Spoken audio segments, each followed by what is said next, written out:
Hello friends, welcome back. तो आप लोग का अपना YouTube channel web physics point पर एक बार फिर से स्वागत है।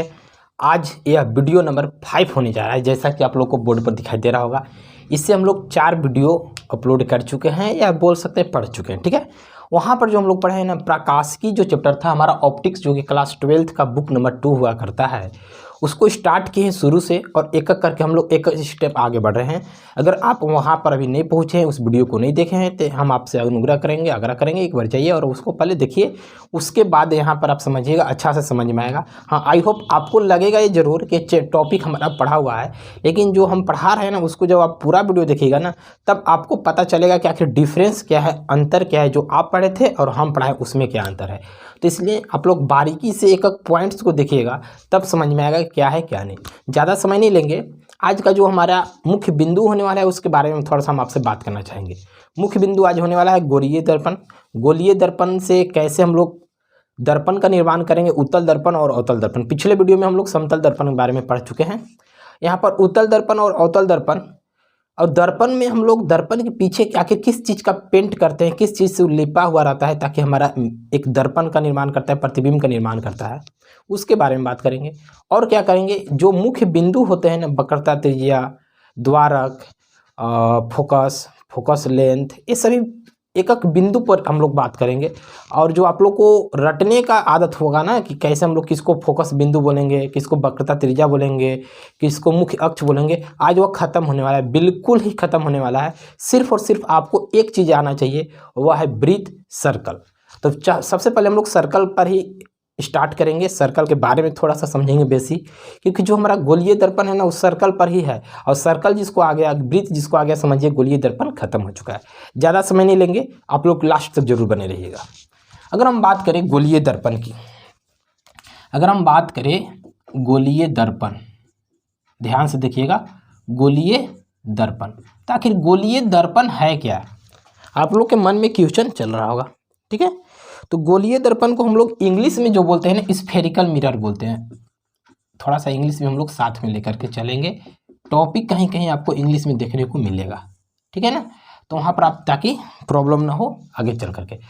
तो गोलीय दर्पण का मतलब कि हम लोग के मन में फिगर एक बन जाता है कि गोला सा होगा, और वहाँ से जो लाइट परावर्तन होता है ना, वह गोलीय दर्पण कहलाता है। एक और क्वेश्चन मन में हम लोग को उठता है ना, कि जो ग्लास होता है, शीशा होता है ना, वो पारदर्शी होता है। कुछ कुछ शीशा ऐसे होते हैं जो हम लोग घर में, बिल्डिंग में यूज करते हैं खिड़की के रूप में। देखिएगा, शीशा लगा देने के बाद आर पार दिखाई देता है, उसको हम लोग बोलते हैं पारदर्शी, मतलब जिसके हम आर पार देख सकते हैं। लेकिन उसी अगर हम शीशा को एक साइड से क्या पेंट कर देंगे, नॉर्मल पेंट से, जो हम लोग पेंट घर में करते हैं, तो क्या वह पारदर्शी रहेगा या फिर वह दर्पण का काम करेगा? आप लोग के मन में क्वेश्चन उठा होगा, तो हम फिर से बतला देना चाह रहे हैं। अगर हम लोग नॉर्मल कलर करेंगे, नॉर्मल पेंट से उसको पेंट कर देंगे ना, तो वह उस कंडीशन में, उस स्थिति में जो शीशा होगा वह पारदर्शी ही रहेगा। आपको अपना चेहरा उस पर नहीं देख सकते हैं आपको, बल्कि ये चीज़ दिखाई देगा कि जिससे आप पेंट करेंगे वही चीज़ आपको दिखाई देगा, आपका चेहरा नहीं दिखाई देगा। तो सबसे बड़ा क्वेश्चन उठता है कि आखिर वह कौन सा कलर होता है या क्या चीज़ होता है जिससे हम लोग पेंट कर देते हैं, लिप देते हैं, पोत देते हैं, तो वह हमारा चेहरा को बनाने लगता है, यानी किसी भी ऑब्जेक्ट का प्रतिबिंब बनाने लगता है। आप लोग के मन में चल रहा होगा क्वेश्चन, और आप लोग, जहाँ तक हमको उम्मीद है, क्लास 10th में पढ़े भी होंगे और इसके बारे में मालूम भी होगा। तो हम लोग नॉर्मल जो पेंट करते हैं उससे तो हमारा नहीं बनता है, लेकिन जैसे चांदी की कतई, ठीक है ना, क्या चांदी की जैसी हम लोग कलाई कर दे, कतई कर दे, यानी पेंट करते हैं, जिसको कलाई आपको समझ में नहीं आ रहा होगा तो उसको पेंट, यानी कि जो हमारा सिल्वर होता है, सिल्वर से उसको जैसे हम लोग क्या पोत दे, लिपना पोतना जानते हैं ना, यानी कि पेंट कर देना। तो जैसे हम चांदी की कलाई से उसको लिप देंगे किसी भी शीशा को, तो वह हमारा दर्पण का काम करने लगेगा। याद रखिएगा, किस चीज़ से, चांदी की कलाई।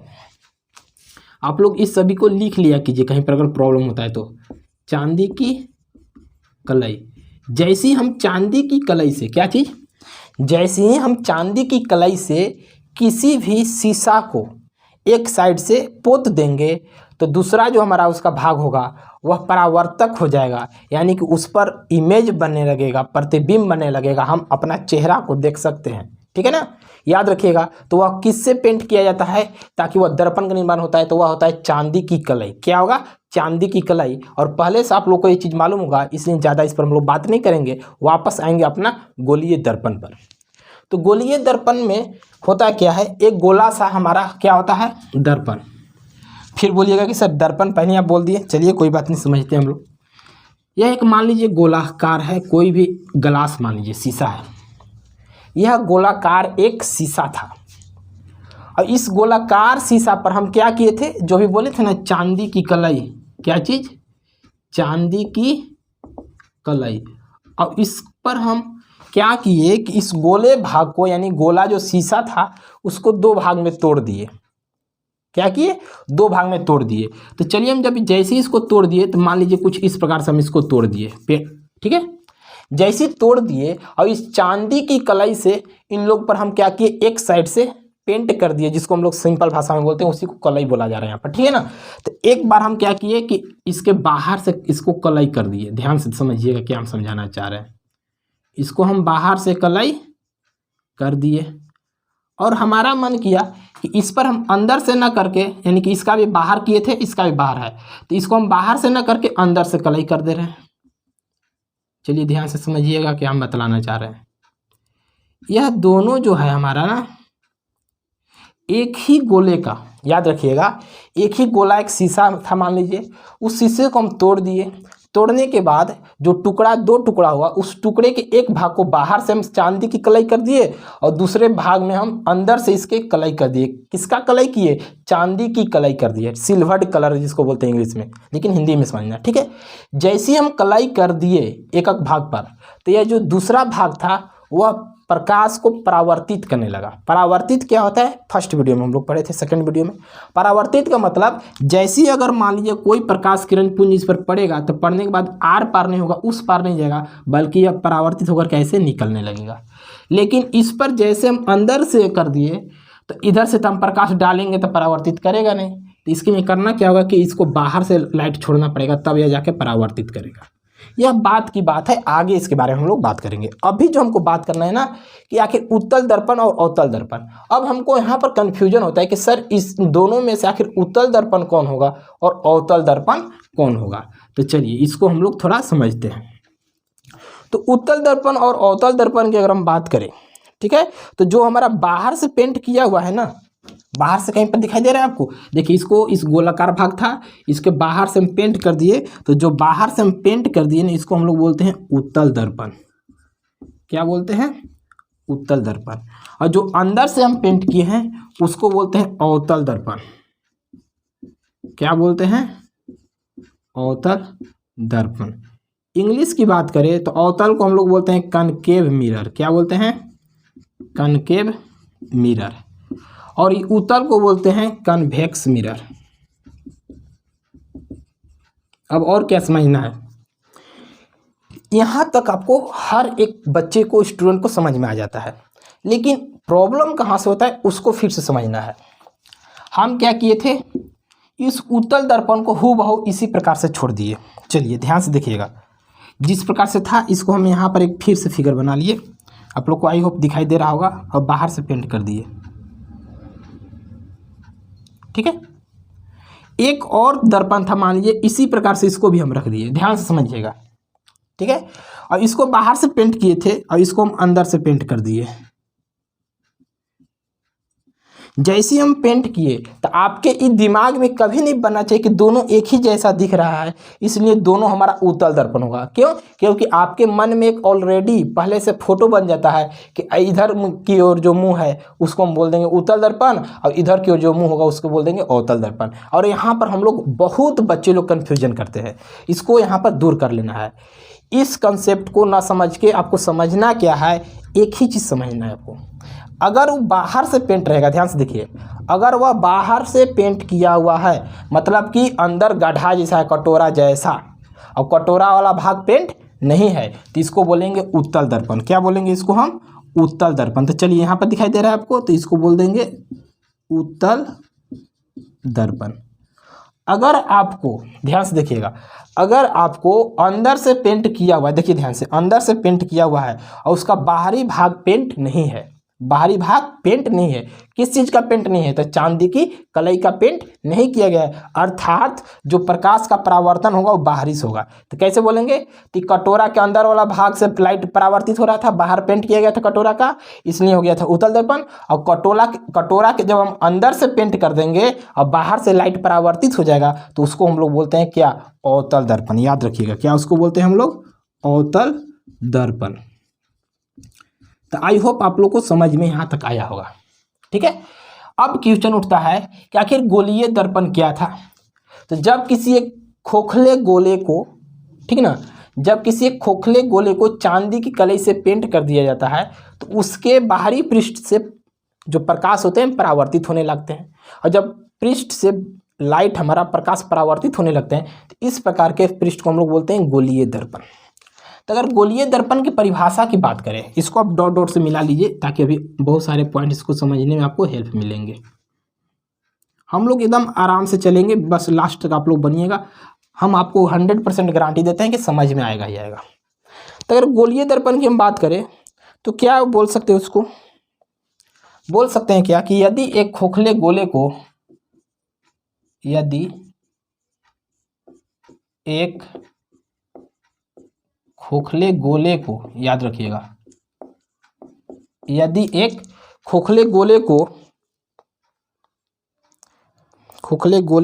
क्या कर दिया जाए? चांदी की कलई कर दिया जाए, ठीक ना, क्या कर दे? चांदी की कलई कर दी जाए। चांदी की, यदि एक खोखले गोले को चांदी की कलई कर दी जाए, चांदी की कलई कर दी जाए, कलई कर दी जाए, तो उसका दूसरा भाग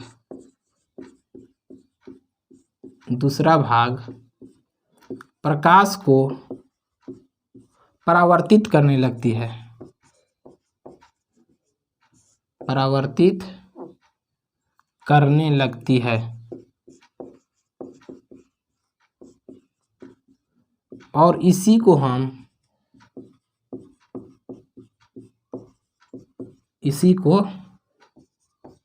हम गोलीय दर्पण कहते हैं। याद रखिएगा, गोलीय दर्पण कहते हैं।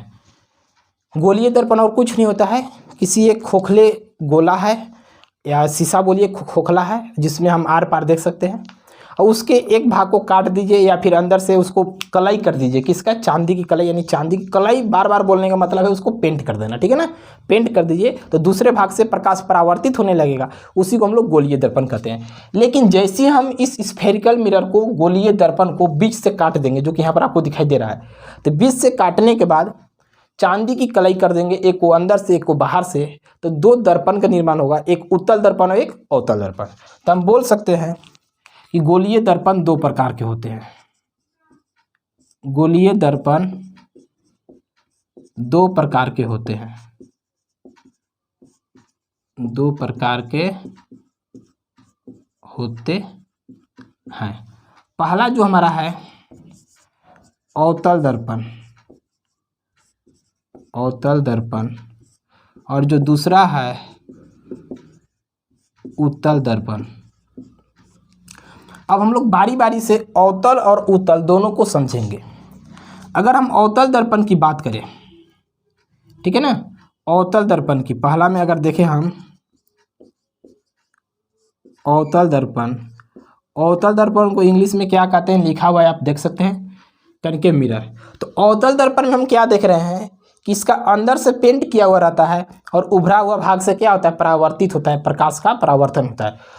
उभरा हुआ भाग मतलब जो ऐसे ढलान टाइप के कटोरा के ऊपरी भाग जैसा है। याद रखिएगा, कब कटोरा बार बार वर्ड लेने का यहाँ मतलब ये मत समझ लीजिएगा कि कहीं लिखा हुआ मिलेगा, यह एक आपको याद करने का तरीका है ताकि आपको याद रहे। तो याद रखिएगा, अवतल दर्पण में,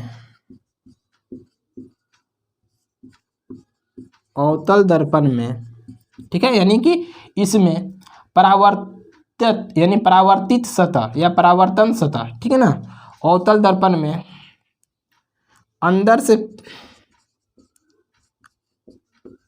से दिख रहा है ना, यही हमारा अवतल दर्पण है। अवतल दर्पण में अंदर से चांदी की कलाई की जाती है। किसका कलाई की जाती है? चांदी की कलाई की जाती है, की जाती है, जिसके कारण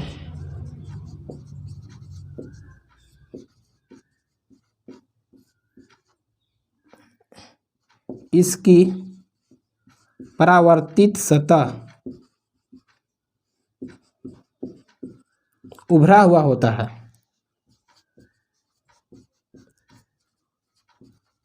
उभरा हुआ होता है। और जब यह परावर्तित सतह उभरा हुआ है मतलब गोलाकार है, और उभरा हुआ होने के कारण ही हमारा जो अवतल दर्पण होता है ना, प्रकाश को छितराने का काम करता है, फैलाने का काम करता है। और यही दर्पण हमारा लगा हुआ रहता है हाइलोजन में। जो हाइलोजन बल्ब होता है वो देखिएगा प्रकाश को छितरा देता है, जबकि टॉर्च जो होता है ना, प्रकाश के किरण को समेट कर किसी एक बिंदु पर छोड़ने का काम करता है, फोकस करने का काम करता है, जो कि उत्तल दर्पण में होता है। लेकिन जब हम लोग उत्तल दर्पण में पहुंचेंगे तब इसके बारे में बात करेंगे। तो यही लिखेंगे, उभरा हुआ होने के कारण ही, उभरा हुआ होने के कारण ही यह प्रकाश को फैलाने का या छितराने का काम करता है। याद रखिएगा, फैलाने ऑब्लिक बिखेरने लिख दे रहे हैं, बिखेरने का कार्य करता है। अब बात रह गया कि अवतल दर्पण का किस प्रकार से फिगर बनता है। तो आप अवतल दर्पण में देख सकते हैं, यहाँ पर फिगर बना हुआ है, यहाँ पर भी अवतल दर्पण का फिगर बना हुआ है। उत्तल दर्पण हमारा ये है और ये है।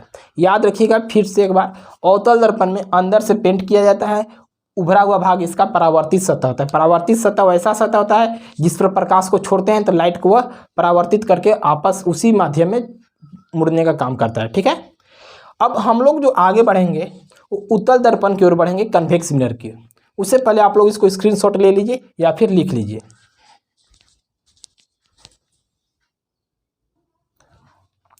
अब हम लोग जो समझेंगे ना वह हमारा होगा, क्या होगा, वह हमारा हो जाएगा उत्तल दर्पण। चलिए, सेकेंड नंबर क्या था हमारा? उत्तल दर्पण। उत्तल दर्पण जिसको इंग्लिश में हम लोग बोलते हैं कन्वेक्स मिरर। इसमें भी कोई परिभाषा हम लोग को रटने की जरूरत नहीं है, याद करने की जरूरत नहीं है। एक बार दिमाग में फोटो बैठा लेना है। उत्तल दर्पण कैसा होता है? तो उत्तल दर्पण हमारा बाहरी की ओर से पेंट किया जाता है, कटोरा के ऊपरी भाग को पेंट किया जाता है और अंदर उसका परावर्तित सतह होता है। तो लिखेंगे उत्तल दर्पण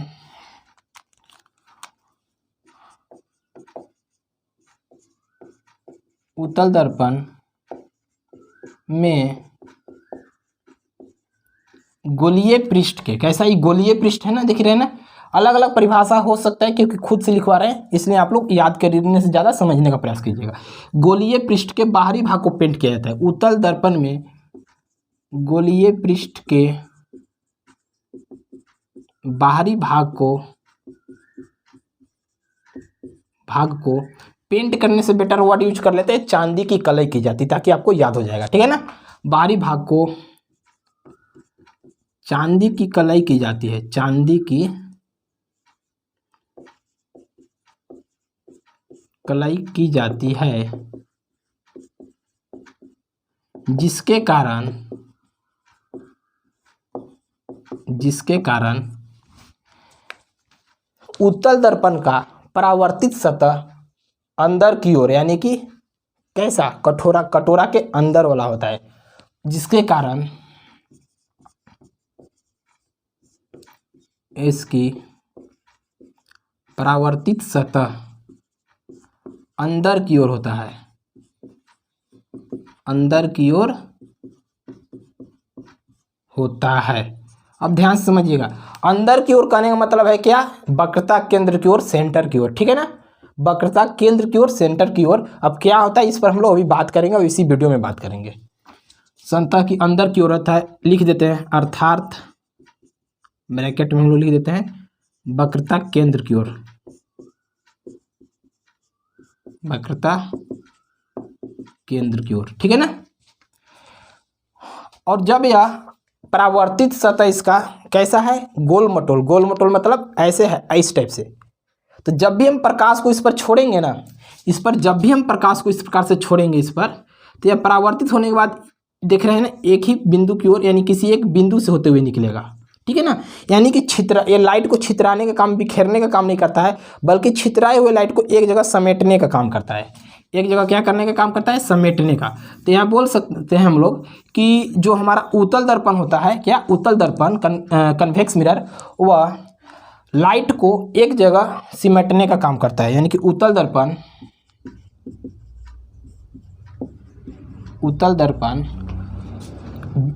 प्रकाश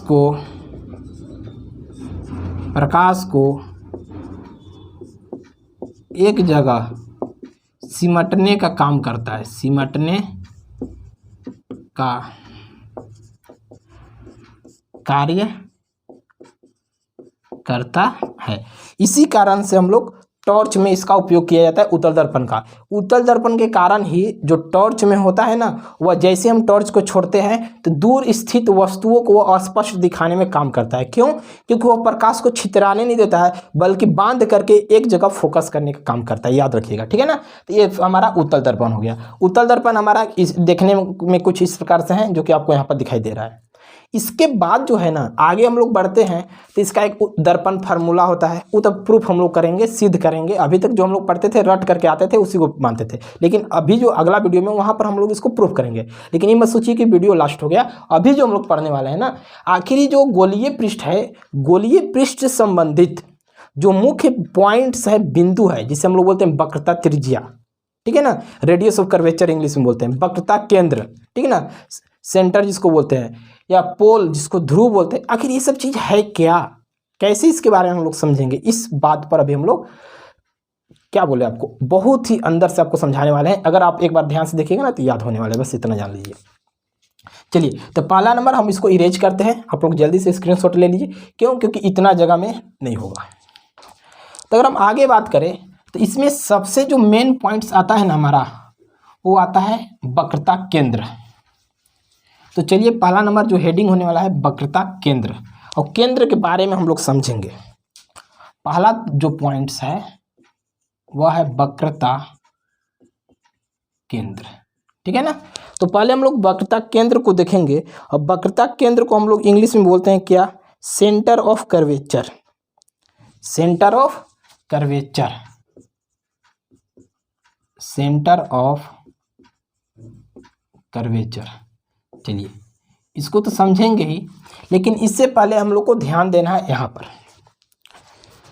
चलिए, तो हम लोग एक एक करके थोड़ा सा समझेंगे इसमें है क्या। अभी हम जब स्टार्टिंग में बतला रहे थे, आपको बोले थे यह गोलीय पृष्ठ है। जब गोलीय पृष्ठ है, गोलाकार है, वृत्ताकार है, तो इसका एक केंद्र होगा। इसका एक क्या होगा, केंद्र होगा। मान लीजिए यही इसका केंद्र है, सी। ध्यान से समझिएगा, वीडियो खत्म होने वाला है। और जब हम इस केंद्र से, याद रखिएगा, जब हम इस केंद्र से प्रकाश को दर्पण के ऊपर छोड़ेंगे, या इसको यहाँ से ऐसे मान लीजिए मिला दिए, ठीक है, तो आपके मन में क्वेश्चन उठ रहा होगा कि सर इसमें जो है, इसका सेंटर तो हो गया उत्तल दर्पण का, तो क्या इस अवतल दर्पण का भी सेंटर यही होगा? जी बिल्कुल यही होगा। तो जब हम किसी गोलीय पृष्ठ के केंद्र से उस उत्तल दर्पण या अवतल दर्पण के मिडिल भाग पर, याद रखिएगा, बीचों बीच एक बिंदु ड्रॉ करते हैं, खींचते हैं। जैसे यहाँ से हम यहाँ खींचे, जिस बिंदु पर यह मिलेगा लाइन, याद रखिएगा, सी से चल करके जिस बिंदु पर मिलता है, उस बिंदु को हम लोग पी बोलते हैं। क्या बोलते हैं? पी। और पी बराबर ही होता है पोल। क्या होता है? पोल। अब इसी पोल को हम लोग हिंदी में बोलते हैं ध्रुव। क्या बोलते हैं? ध्रुव। और ये जो सी है ना हमारा, सेंटर ऑफ कर्वेचर है। यही सी हमारा है सेंटर ऑफ कर्वेचर। ठीक है, इसको हम लोग थोड़ा इंडिकेशन के रूप में ही छोड़ते हैं, क्योंकि थोड़ा नहीं तो फिर आपको खुद समझ में नहीं आएगा, स्पेस की कमी है। सी फॉर सेंटर ऑफ कर्वेचर, जिसको हम लोग बोलते हैं वक्रता केंद्र। और क्या याद रखना है? सी और पी के जो बीच की दूरी होगा, याद रखिएगा, सी और पी के बीच की जो दूरी होगा, तो उसको हम लोग बोलते हैं कैपिटल आर बड़ा आर। यानी कि यहाँ से लेकर के यहाँ तक की जो दूरी होगा ना, इसको हम लोग बोलते हैं कैपिटल आर। और क्या बोलते हैं, इस सी से लेके इस पी के बीचों बीच वाले बिंदु को, मतलब कि दोनों के जो बीच में एक बिंदु खींचेंगे और उस बिंदु को हम लोग बड़ा सा एफ बोलेंगे। बड़ा सा एफ करने का मतलब कि मान लीजिए बीचों बीच पॉइंट्स हो गया, इसको बड़ा एफ बोलेंगे, कैपिटल एफ। एफ बोल होता है focal length, sorry focal point. अब क्या होता है, आगे बढ़ेंगे और क्या हम बोलेंगे, जब सी और पी के बीचों बीच एफ है, तो अगर मान लीजिए हम बोल दें कि इस एफ से लेकर के इस पी के बीच की दूरी एफ है, तो उसी प्रकार से एफ और सी के बीच की भी दूरी एफ हो जाएगा, स्मॉल एफ, छोटा एफ। क्यों होगा, क्योंकि जो हमारा यह एफ है ना, इन लोग दोनों के बीचों बीच में उपस्थित है। और एक चीज और होता है, वो होता क्या है ना कि ये जो हमारा उत्तल दर्पण है, इसके डायमीटर को मिला देते हैं, इसे डॉट डॉट से आगे आगे की ओर ऐसे हम बढ़ा करके यहाँ तक मिला दिए, ठीक है ना। तो इसको हम एक एम नाम दे देते हैं, इसको एम डैश नाम दे देते हैं। और एम और एम डैश की जो ये लंबाई है ना, इसको हम लोग बोलते हैं द्वारक। क्या बोलते हैं, द्वारक, जिसको हम लोग क्या बोलते हैं इंग्लिश में, अपर्चर। तो एकक इंडिकेशन हम लोग कर लेते हैं पहले, उसके बाद परिभाषित करेंगे। तो वक्रता केंद्र, सेंटर ऑफ अपर्चर को जो हम सूचित करते हैं ना, या इसको सी से सूचित करते हैं, सी से सूचित करते हैं, याद रखिएगा। यानी कि जो सी होता है वही हमारा कहलाता है वक्रता केंद्र, सेंटर ऑफ कर्वेचर, और इसको सी से सूचित करते हैं। ये होता क्या है, तो गोलीय पृष्ठ के केंद्रक को ही हम लोग वक्रता केंद्र बोलते हैं, याद रखिए। तो इसको लिख लीजिए,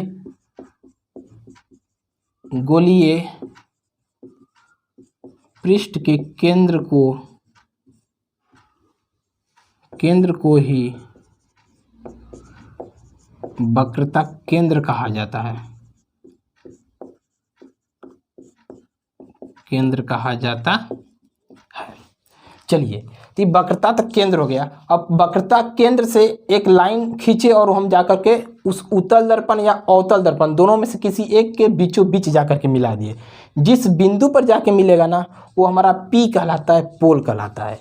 तो हम लोग अगला पॉइंट्स जो लिखते हैं, सेकेंड नंबर, पोल, POLE, पोल, हिंदी में इसको बोलते हैं ध्रुव, ठीक है।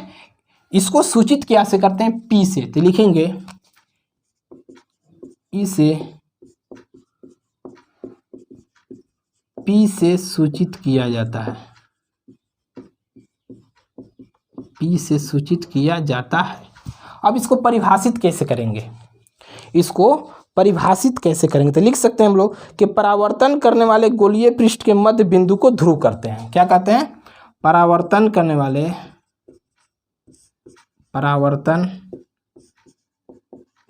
वाले गोलीय पृष्ठ के मध्य बिंदु को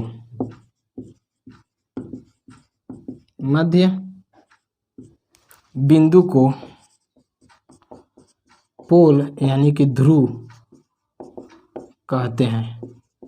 अब बोलिएगा कैसे सर, तो चलिए समझते हैं।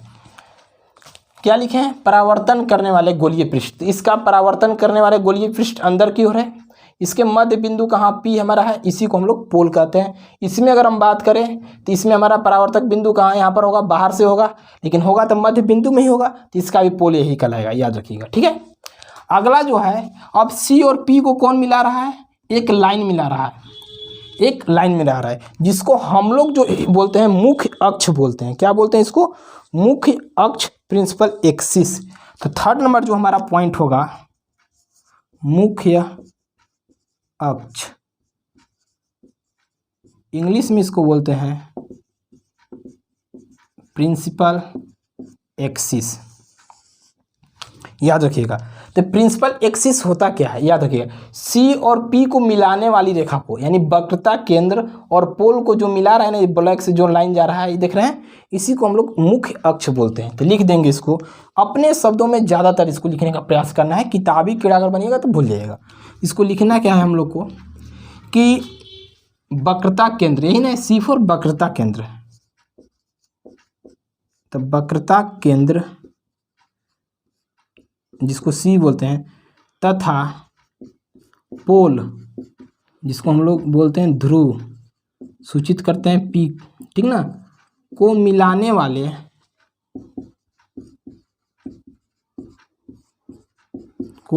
वाले रेखा को, रेखा मतलब लाइन ना, याद रखिएगा, रेखा को मुख्य अक्ष कहते हैं, मुख्य अक्ष कहते हैं। चलिए अब हम क्या बोल रहे हैं कि हमारा सी और पी को तो मिला दिए, और सी और पी को जब मिलाएं तो एक लाइन बना, रेखा बना, तो उस रेखा की जो लंबाई होगा ना, वही लंबाई को हम लोग आर बोलते हैं, R for radius of curvature. तो फोर्थ नंबर पॉइंट हमारा हो जाएगा रेडियस ऑफ कर्वेचर, जिसको हम लोग बोलते हैं वक्रता त्रिज्या, वक्रता त्रिज्या। अब वक्रता त्रिज्या का परिभाषा आप अपने मन से बहुत सारे चीज दे सकते हैं। क्या दे सकते हैं? तो जो मुख्य अक्ष की लंबाई होगा, मुख्य अक्ष सी से पी तक है, तो मुख्य अक्ष की लंबाई को हम लोग क्या बोलेंगे? वक्रता त्रिज्या बोलेंगे। और क्या बोलेंगे? सी और पी के बीच की दूरी को क्या बोलेंगे? वही हमारा वक्रता त्रिज्या कहलाएगा, प्रिंसिपल एक्सिस कहलाएगा, सॉरी रेडियस ऑफ कर्वेचर कहलाएगा। तो इसी को लिख देते हैं, इसे हम लोग आर से सूचित करते हैं, इसे कैपिटल आर, याद रखिए बड़ा वाला आर ना, आर से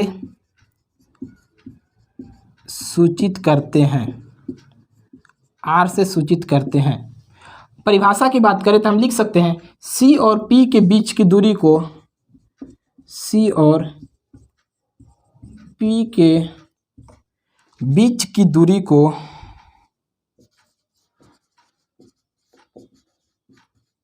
वक्रता त्रिज्या कहते हैं, वक्रता त्रिज्या कहते हैं। और इसको अगर लिखना होगा तो अपने शब्दों में लिख सकते हैं क्या, कि जो हमारा मुख्य अक्ष की लंबाई होगा, क्या मुख्य अक्ष यानी सी से पी के बीच में जो लाइन मिला रहा है, याद रखिएगा। और क्या करके लिख सकते हैं, दूसरे शब्दों में बोल सकते हैं हम लोग, दूसरे शब्दों में मुख्य अक्ष की लंबाई को, मुख्य अक्ष की लंबाई को क्या बोलते हैं? वक्रता त्रिज्या, याद रखिएगा, वक्रता त्रिज्या कहते हैं। तो हम लोग अभी तक जो पढ़े हैं आर तक हो चुका है, इसको जल्दी से राइट डाउन कीजिए। इसके बाद हम लोग को अभी एफ पढ़ना है, कैपिटल एफ क्या है, एम डैश क्या है, इसके बारे में पढ़ेंगे। जल्दी से आप लोग यहाँ तक राइट डाउन कर लीजिए। अब हम लोग आगे बढ़ते हैं, आर वक्रता केंद्र कर लिए थे। अब हम लोग आते हैं क्या ना, एफ का निर्माण कब किया जा रहा है? जब सी और पी के बीचों बीच एक पॉइंट ड्रॉ करते हैं, बिंदु रखते हैं, उसको हम लोग एफ बोलते हैं। तो अपने शब्दों में बोल सकते हैं क्या, कि मुख्य अक्ष के बीचों बीच एक बिंदु लिया जाता है, या बीचों बीच वाले बिंदु को हम लोग फोकस बोलते हैं। क्या बोलते हैं? फोकस। तो पॉइंट्स नंबर आप लोग देख लीजिएगा। नेक्स्ट जो हम लोग होने वाला है फोकस, क्या होने वाला है? फोकस। इंग्लिश में भी इसको फोकस ही बोलते हैं। अब इसे सूचित किससे करते हैं? तब बड़ा एफ से, याद रखिएगा। इसे एफ से सूचित किया जाता है। परिभाषा क्या हो जाएगा? तो मुख्य अक्ष के बीचों बीच एक बिंदु लिया जाता है, और उसी बिंदु को हम लोग फोकस कहते हैं। बोलेंगे या ऐसे बोल सकते हैं, सी और एफ नहीं, पी के बीच के बिंदु को फोकस कहते हैं। क्या कहते हैं? फोकस कहते हैं। यानी कि आपको याद होना चाहिए कि जो हमारा फोकस होता है बीच में स्थित होता है, फोकस से सेंटर के बीच की दूरी बराबर होता है और फोकस से पी के बीच की दूरी बराबर होता है।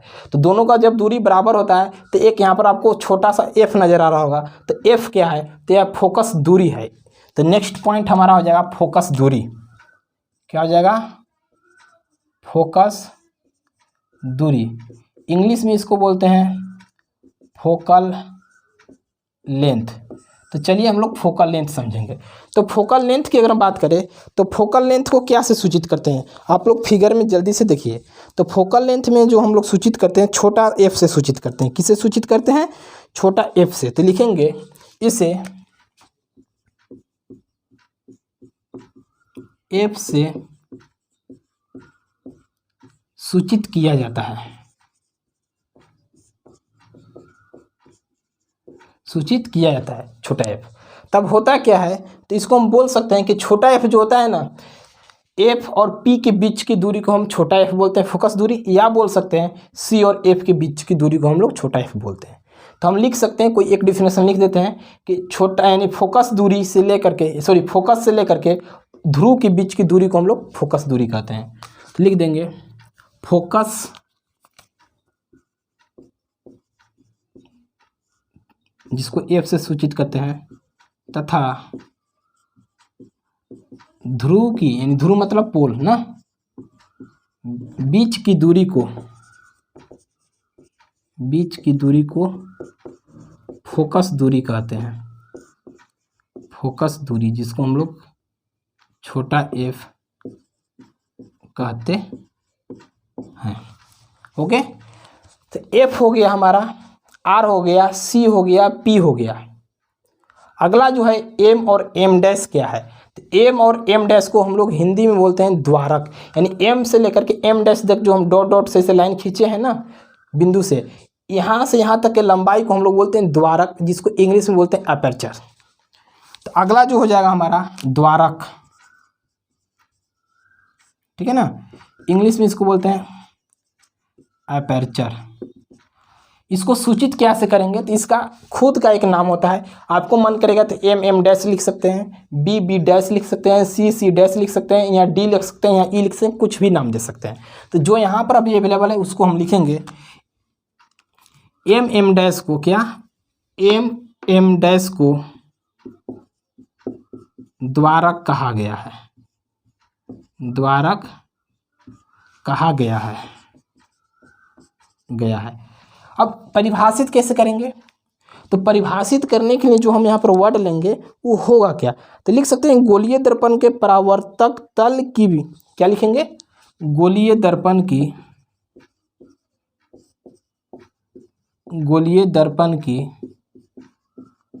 परावर्तक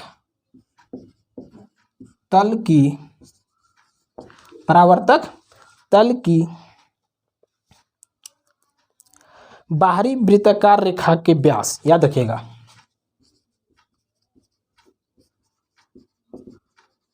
बाहरी वृत्ताकार रेखा की व्यास ही क्या कहलाता है, द्वारक कहलाता है। द्वारक कहलाता है। अपने शब्दों में इसको समझ लीजिए। चाहे तो हमारा ये अवतल दर्पण इस प्रकार से होगा, तो इसमें भी हम लोग डॉट डॉट से मिला देंगे, यहाँ से यहाँ तक बीच की जो इसका व्यास होगा, ठीक है ना, यही ना हम लोग बोलेंगे व्यास, यानी जो इसका क्या होगा, लंबाई होगा, वही हमारा क्या कहलाएगा, अपर्चर। अभी भी हमारा टोटल पॉइंट्स क्लियर नहीं हुआ। एक क्वेश्चन पूछता है कि बड़ा आर और छोटा एफ में संबंध क्या है। क्वेश्चन पूछता है कि आर तथा एफ के संबंध को दिखाए, जो कि आगे चल के बहुत इम्पोर्टेंट होता है। तो एफ तथा आर के बीच में, ठीक है ना, छोटा एफ तथा आर के बीच में जो संबंध है वो है क्या। तो हम लोग थोड़ा चलते हैं फिगर से, चित्र से। तो अगर हम चित्र से ध्यान दें, ठीक है ना, चित्र से, तो हम लोग आर जो है ना, आर फॉर वक्रता त्रिज्या, आर क्या है, यहाँ से लेकर के यहाँ के बीच की लंबाई, और आर बराबर क्या हमारा है, देखो एफ और एफ, दो एफ मिलाएंगे तो एक एफ के बराबर है। क्यों? क्योंकि एक एफ की लंबाई सी से एफ के बीच की दूरी है और दूसरा एफ है यहाँ से यहाँ है, एक एक और दो एफ मिलाएंगे तब आर के बराबर होगा। यानी जो ये आर है वो बराबर है, कितना बराबर है, जब हम दो गो एफ मिलाएंगे तब, तो एफ प्लस एफ लिखेंगे, एफ प्लस एफ। और क्या लिख सकते हैं, R is equal to F और एफ जोड़ेंगे तो 2f हो जाएगा। तो लिख सकते हैं क्या, 2f बराबर आर, तो f इज इक्वल टू हो जाएगा r/2। यही इसका संबंध है। अर्थात कहने का मतलब है कि जो हमारा फोकस दूरी होता है ना, वह रेडियस ऑफ कर्वेचर अर्थात वक्रता त्रिज्या के आधी होती है। लिख सकते हैं दूसरे शब्दों में, इसका मतलब हुआ अर्थात फोकस दूरी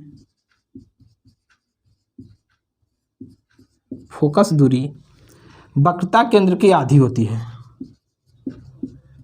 वक्रता केंद्र की आधी होती है। आधी है भी, ये रेडियस ऑफ कर्वेचर है पूरा, और इसके आधे की दूरी को हम लोग क्या बोलते हैं, फोकस दूरी। तो आई होप आप लोग को यहाँ तक समझ में आया होगा। अगर समझ में आया होगा तो वीडियो को लाइक सब्सक्राइब शेयर जरूर कीजिएगा। और क्या है आप लोग को इस वीडियो के बारे में राय देना, कमेंट में जरूर पिन कीजिएगा। बाकी मिलते हैं नेक्स्ट वीडियो में।